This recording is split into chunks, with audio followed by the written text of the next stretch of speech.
Olá, hoje nós vamos falar sobre a NR5, a Comissão Interna de Prevenção de Acidentes, que também é conhecida como CIPA. A Comissão Interna de Prevenção de Acidentes, como o próprio nome diz, é uma comissão que tem por objetivo a prevenção de acidentes e doenças que são decorrentes do trabalho. Ela é composta por empregados que se dividem em dois grupos: representantes do empregador e representantes dos próprios empregados. Isso em quantidade paritária, ou seja, né, a mesma quantidade de membros da representação dos empregados e a mesma quantidade de empregador. Tá? Então, tanto de um lado quanto do outro, nós temos o mesmo número. Os representantes dos empregados, eles são por eles eleitos, né? Então tem uma votação dentro da empresa e os próprios trabalhadores que vão fazer essa eleição. A eleição dos representantes dos empregados, ela é feita por meio de voto secreto e devem participar apenas os empregados interessados, independentemente da filiação sindical. Ou seja, participam da eleição apenas os empregados que assim desejam, né? Não é obrigatório, não precisa ser vinculado ao sindicato para poder participar da votação. Tanto os representantes dos empregados quanto os representantes do empregador, eles vão se dividir em membros titulares ou efetivos, né? E suplentes.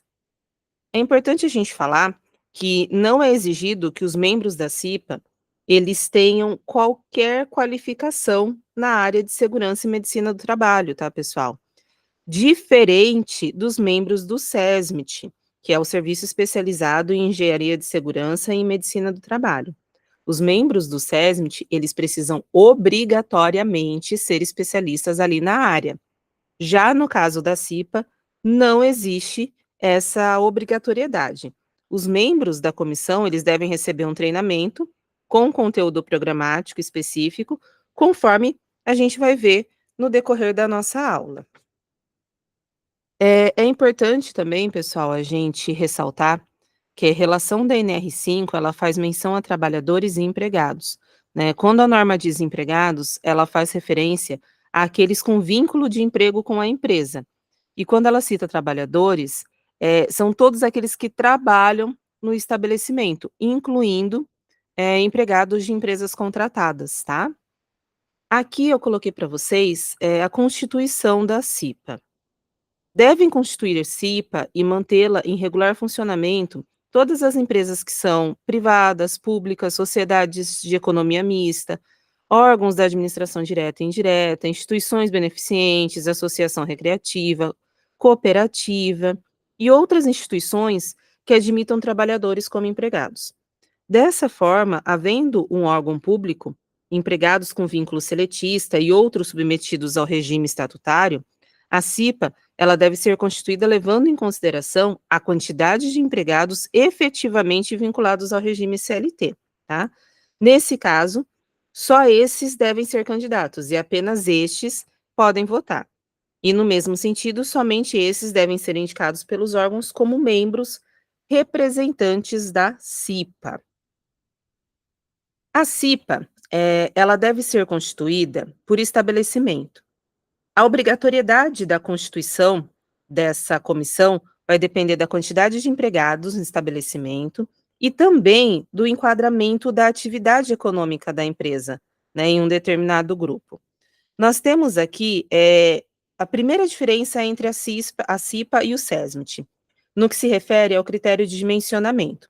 No caso do SESMIT, um dos parâmetros utilizados vai ser o grau de risco do estabelecimento. No caso da CIPA, devem ser considerado o enquadramento da atividade econômica da empresa, e não o grau de risco, tá? Tem uma tabelinha que eu vou colocar depois para vocês, deixa eu ver se ela já está aqui. Aqui, ó. Nesse caso, o dimensionamento da CIPA, ele vai depender do número de empregados e do agrupamento econômico dela. Então, eu preciso avaliar a quantidade de empregados dos estabelecimentos e... Aqui, desculpa, eu estou falando da CIPA primeiro. No caso da CIPA, a gente vai avaliar a quantidade de empregados e o enquadramento, qual que é a atividade econômica que essa empresa presta. E no caso do SESMIT, a gente também avalia a quantidade, mas a gente avalia o grau de risco, né? Então, aí, É uma das primeiras diferenças que uma não, né, a gente já achou 2 diferenças aí entre a SESMIT e a CIPA. Aí a gente tem uma outra questão, que são as empresas, desobrigadas de constituir a CIPA. Estabelecimentos que possuam 19 ou menos empregados, independente do enquadramento da atividade econômica, eles vão estar desobrigados da constituição da CIPA. A quantidade de empregados a partir do qual a empresa ela fica obrigada a constituir vai depender do grupo ao qual ela se enquadra, né? Então eu tenho que ver qual a atividade econômica dessa empresa, porque de acordo com a atividade econômica, eu tenho uma quantidade mínima de colaboradores para eu precisar ter a CIPA ou não. Depois desses quadros eu posso até disponibilizar para vocês, né, o arquivo, para vocês poderem observar esses dimensionamentos. A participação dos empregados, né, na indicação da CIPA, ela poderá ser definida, gente, por negociação coletiva, tá?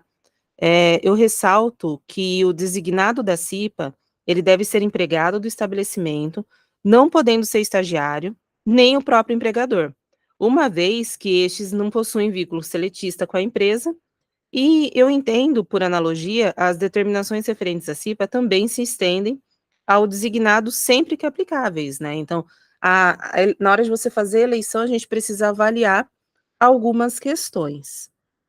Aqui eu coloquei para vocês CIPA por estabelecimento. A CIPA, ela deve ser constituída por estabelecimento. E aí, o que seria um estabelecimento? Cada uma das unidades da empresa funcionando em lugares diferentes, tais como fábricas de refinaria, usina, escritório, loja, depósito, laboratório. Portanto, se uma empresa, ela possui uma matriz e 2 filiais, ela terá 3 estabelecimentos. E sendo assim, tanto a matriz quanto cada uma dessas filiais, eles devem constituir a CIPA, caso se enquadre dentro dos critérios, tá? Então eu não posso ter só uma CIPA, por loja, assim, eu tenho a loja fixa aqui, mais 5, eu posso ter só uma CIPA na fixa, não, eu tenho que ter uma em cada estabelecimento. Então aqui eu coloquei, ó, constituição da CIPA. Empresas com matriz e 2 filiais. Eu tenho uma empresa aqui, aqui eu tenho uma CIPA. Eu tenho uma empresa aqui, eu não posso usar a mesma. Eu tenho que constituir uma CIPA aqui, uma CIPA nessa outra. Lógico, lembrando que a gente sempre precisa avaliar a quantidade de colaborador e o tipo de funcionamento da empresa para a gente falar se vai precisar ou não ter uma CIPA. Uma das principais atribuições, pessoal, da CIPA é identificar os riscos do processo de trabalho. Eu destaco a diferença entre a atividade de identificação e de quantificação, tá? A realização de avaliação quantitativa, né, eu vou quantificar os diversos agentes nocivos presentes no ambiente ou no processo de trabalho, não é atribuição da CIPA, mas é atribuição da CIPA identificar. Então, eu não preciso falar qual é o agente, como está acontecendo, como que mas eu preciso falar, ó, gente, ali a gente está tendo um problema, a gente identificou que está tendo algum agente ali circulando, mas não é obrigação da CIPA falar qual intervenção que vai ser, tá? A CIPA, ela também deve elaborar o mapa de risco.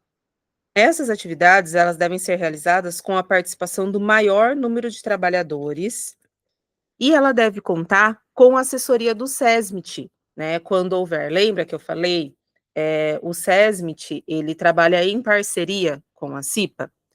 Os membros da comissão da CIPA também devem elaborar um plano de trabalho que possibilite ações preventivas e solução de problemas de segurança e saúde no trabalho. Esse plano, ele é um cronograma com ações que devem ser executadas e metas a serem alcançadas durante a gestão vigente. Então, a CIPA, ela deve participar da implementação e do controle de qualidade de medidas de prevenção necessária, bem como da avaliação das prioridades de ação nos locais de trabalho. E cabe ressaltar que a CIPA, ela não é responsável pela implementação das medidas de prevenção, nem pelo controle da qualidade dessas medidas, cabendo, né, a essa comissão apenas a participação nesse processo. A CIPA, ela deve realizar periodicamente a verificação nos ambientes e verificar as condições de trabalho, com o objetivo de identificar riscos que possam causar acidentes ou lesões de qualquer tipo ou severidade aos empregados. Por exemplo, o piso escorregadio, máquina desprotegida, realização de trabalho em altura sem a utilização do EPI adequado, né, então tudo isso é responsabilidade da CIPA. Cada reunião, né, ordinária, os membros da comissão, eles devem avaliar o cumprimento das metas que são fixadas e do plano de trabalho, e discutir as situações de risco identificada. Caso as metas não tenham sido cumpridas, é importante que o seu não cumprimento ele seja justificado. Então, não foi cumprido por isso, por isso, por isso, e que se estabeleça uma nova data, né, para a gente poder atingir, verificar se a gente conseguiu atingir essa meta.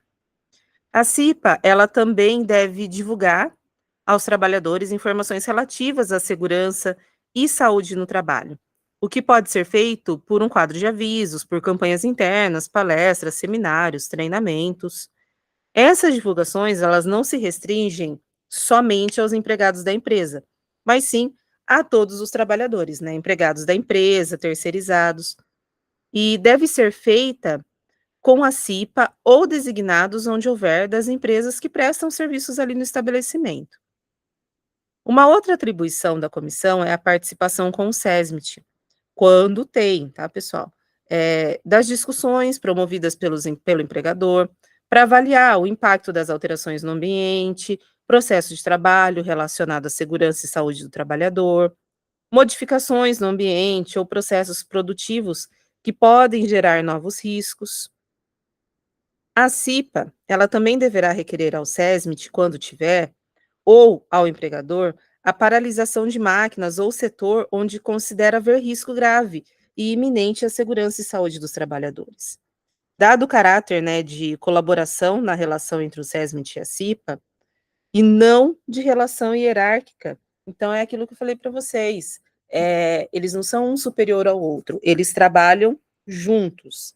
A comissão, ela também vai colaborar no desenvolvimento e implementação do PCMSO e do PPRA, né, e de outros programas que a gente vai ver aí ao longo da nossa aula. Como que funciona, né, como que é organizado a estruturação desse mandato? Para cada membro eleito como representante dos empregados, tem que haver um representante do empregador, que ele que vai indicar, de forma a sempre manter a paridade entre as duas representações. No caso dos membros eleitos, as vagas serão ocupadas considerando a ordem decrescente dos votos recebidos. Então, quem tiver mais voto, acaba assumindo. Nós veremos mais adiante que, em caso de empate, vai assumir aquele que tiver maior tempo de serviço no estabelecimento. O mandato do membro eleito, ele terá duração de 1 ano, e permite uma reeleição, né, existe uma exceção a essa regra, o mandato dos membros da CIPA, eles podem ser de 2 anos, dependendo, né, das instituições. Então, já os membros que são designados pelo empregador, na mesma proporção dos eleitos, eles podem ser reiteradamente indicados para participar da comissão a cada nova gestão. Então, no caso dos trabalhadores, você pode ficar 1 ano e ser reeleito, ficando um total de 2 anos. Depois você precisa ficar um tempo fora. Já no caso, do lado do empregador, ele pode ser constantemente reeleito, ou melhor, indicado, né, porque aí não é eleição, é indicação. Aqui eu coloquei para vocês, cargos e as respectivas funções ali dentro da CIPA, né. A gente tem o presidente, que vai ser indicado pelo empregador, membro da CIPA. A função dele ali, ele vai ser representante do empregador. A gente tem o vice-presidente, que também representantes dos empregados. Ele é um dos representantes dos empregados, ele vai ser ali o titular. Então a gente tem o presidente, que foi indicado pelo empregador, e a gente tem o vice-presidente, que é o representante dos empregados, tá? Ele é titular, membro da CIPA. Depois, a gente tem os secretários e os seus substitutos, que são indicados por um comum acordo, que pode ou não ser membro da CIPA. Aqui eu coloquei para vocês as atribuições do presidente e as atribuições do vice-presidente. A NR5, ela determina expressamente quais as responsabilidades tanto do presidente quanto do vice, e as obrigações que são atribuídas a esses 2 cargos em conjunto. Então, aqui a gente tem a atribuição do presidente, delegar atribuições ao vice-presidente, convocar os membros para as reuniões da CIPA, coordenar reuniões da CIPA, encaminhar ao empregador e ao SESMIT quando houver alguma decisão da comissão, manter o empregador informado sobre os trabalhos da CIPA e coordenar e supervisionar as atividades de secretaria. Já as atividades do vice-presidente é executar as atribuições que lhe foram delegadas e substituir o presidente nos seus impedimentos, né, eventuais ou nos seus afastamentos, quando houver. Aí aqui eu coloquei o quadro das atribuições que são conjuntas, tanto ao presidente quanto ao vice-presidente, que é cuidar para que a CIPA disponha de condições necessárias para o desenvolvimento do seu trabalho, coordenar e supervisionar as atividades da CIPA, zelando para que os objetivos propostos sejam alcançados, delegar atribuições aos membros, promover o relacionamento da CIPA com o SESMIT quando houver, divulgar as decisões da CIPA a todos os trabalhadores do estabelecimento, encaminhar os pedidos de reconsideração de decisões da CIPA e constituir a comissão eleitoral. Como que funciona as reuniões e as decisões da CIPA? Nós temos as reuniões ordinárias, né? Os membros da CIPA, eles deverão se reunir mensalmente em reuniões ordinárias, que devem ocorrer de acordo com o calendário.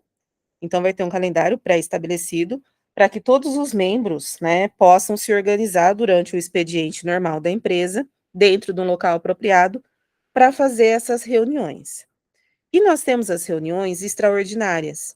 A norma, ela também prevê a realização de reuniões extraordinárias que devem ocorrer quando houver denúncia de situação de risco grave e iminente que determine a aplicação de alguma medida corretiva de emergência, ocorrer quando tiver acidente de trabalho grave ou fatal, houver solicitações expressas, né, de uma determinada representação.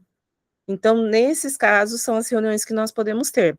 E a questão da decisão, as decisões da CIPA, elas serão tomadas preferencialmente por um consenso. Caso não haja esse consenso, né, e em várias tentativas de negociação, aí a gente vai fazer um registro de ocorrência na ata de reunião. E vejam, somente se houver um consenso na tomada de decisão, será realizada, né, uma nova votação de forma subsidiária.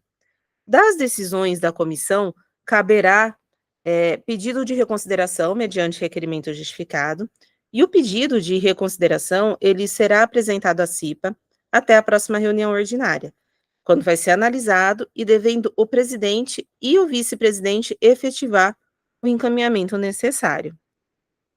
A gente tem também, pessoal, a perda de mandado.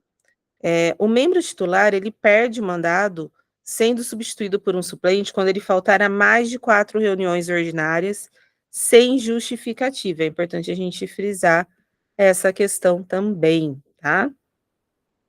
Aqui eu coloquei para vocês, o cronograma do processo eleitoral da CIPA. Então, a NR5, ela prevê, né, a integração da CIPA, da empresa instalada em centros comerciais ou industriais, e o objetivo dessa integração é promover o desenvolvimento de ações de prevenção de acidentes, né, de doenças decorrentes do ambiente e de instalações de uso coletivo. Quando a gente pensa no processo eleitoral, é responsabilidade do empregador a convocação de eleições para cada escolha dos representantes dos empregados na CIPA, num prazo mínimo de 60 dias antes do término do mandato que está em curso. O início do processo eleitoral, ele deve ser comunicado, né, ao sindicato, à categoria profissional, para que possa haver toda a questão organizacional e burocrática. Nas empresas onde já existe uma CIPA constituída, cabe ao presidente e ao vice-presidente da primeira comissão constituir dentro dos seus membros, no prazo mínimo de 55 dias antes do término do mandato em curso, a comissão eleitoral, que vai ser responsável pela organização e acompanhamento do processo eleitoral. Nos estabelecimentos onde não houver CIPA, a comissão eleitoral ela vai ser constituída pela empresa, para verificar tudo o que está acontecendo, se está sendo feito de forma legal, se tem algo que não está ali liberado, né, para que possa ser feito. O processo eleitoral, ele observará as condições, né, que vem aí na NR. Todos os empregados do estabelecimento, eles têm liberdade de inscrição, como fornecimento de comprovante, independente do setor ou local de trabalho. Todos os empregados, pessoal, inscritos, eles têm garantia de emprego até a eleição, que aí é o que o pessoal fala muito, né? A CIPA, ela traz uma certa estabilidade, né? A eleição, ela deve ocorrer em um dia normal de trabalho, respeitando o horário dos turnos e em horário que possibilite a participação da maioria dos empregados. A gente nunca vai conseguir a participação de todos, mas a gente precisa ver qual o melhor horário para eu conseguir o maior número de colaboradores, tá? O voto, ele é secreto, né? A apuração dos votos também deve ser realizada dentro do horário de trabalho, com acompanhamento de representantes do empregador e dos empregados, em número a ser definido pela comissão eleitoral. Caso a participação dos empregados na votação seja inferior a 50%, não haverá apuração dos votos, e a comissão eleitoral deverá organizar uma nova votação. A gente precisa ter um número superior a 50% dos colaboradores. Eu fui falando aqui e nem passei os slides para vocês, pessoal. Às vezes vocês vão perceber que eu me empolgo e vou esquecendo de passar. Agora vamos falar um pouquinho sobre as regras para transferência e suplência. É proibido, né, a transferência de membros da CIPA para outro estabelecimento sem a sua anuência, ressalvado no disposto do artigo. Né? Aí, ao empregador é vedado transferir o empregado sem sua anuência para localidade diversa que resultar do contrato, não se considerando transferência a que não acarretar necessidade de mudança de domicílio. Não estão compreendidos na proibição deste artigo os empregados que exerçam cargo de confiança e aqueles cujos contratos tenham como condição implícita ou explícita a transferência quando essa decorra de uma real necessidade. Então, essa questão da transferência do membro eleito da CIPA, ela só acontece com a anuência, certo, em alguns casos específicos, né? Tem ali as questões de proibição e as situações onde é liberado. A gente tem também a capacitação dos membros da CIPA. Como que funciona essa questão, né? Esse treinamento. Ao contrário, pessoal, dos membros do SESMIT, não existe nenhuma obrigatoriedade de que os membros da CIPA eles tenham qualquer qualificação ou especialização em segurança do trabalho e saúde do trabalhador. No entanto, como a principal atribuição dessa comissão é zelar pela prevenção dos acidentes e doenças do trabalho, é importante que eles tenham um mínimo de conhecimento nesse assunto. Pensando nisso, a NR5, ela determina que os membros da CIPA, eles participem de treinamento com carga horária e conteúdo pré-determinados, né? Devem participar do treinamento todos os membros da CIPA, tanto os titulares quanto os suplentes, antes de tomar posse. Caso os membros que irão compor a CIPA estejam em seu primeiro mandato, esse treinamento ele deverá ser realizado no prazo máximo de 30 dias, contando a partir da data de posse. O treinamento para os membros da CIPA, ele deve contemplar, no mínimo, né, os conteúdos que vêm aqui pré-estabelecidos, que eu vou deixar para vocês também em anexo. E dentre os temas a serem abordados, é muito destacado a metodologia de investigação e de análise de acidentes e doenças, e noções sobre a legislação trabalhista e previdenciária que é relativa à segurança no trabalho, ok, pessoal? O treinamento para os membros da CIPA, ele deve ter uma carga horária de 20 horas, distribuídas em, no máximo, 8 horas diárias, devendo ser realizado durante o expediente normal de trabalho. O treinamento ele pode ser ministrado pelo pessoal do SESMIT da empresa, entidade patronal, entidade de trabalhadores ou por profissionais que possuam conhecimento sobre o tema ministrado, tá? Aqui eu coloquei um pouquinho para vocês o mapa de risco. Deixa eu voltar. Nós vimos anteriormente que uma das atribuições da CIPA é a elaboração de um mapa de risco, né? O qual trata de uma representação gráfica que vai identificar, para cada ambiente de trabalho existente na empresa, os agentes físicos, químicos, biológicos, bem como as situações, né, que representam risco de acidente e tanto acidentes quanto riscos ergonômicos, com potencial, pessoal, de causar danos à saúde e à integridade física do trabalhador. O mapeamento de risco, ele surgiu na Itália, no final da década de 60 e no início da década de 70, por meio do movimento sindical, com origem, da de frente como deixa eu ver se eu lembro agora o nome para falar para vocês.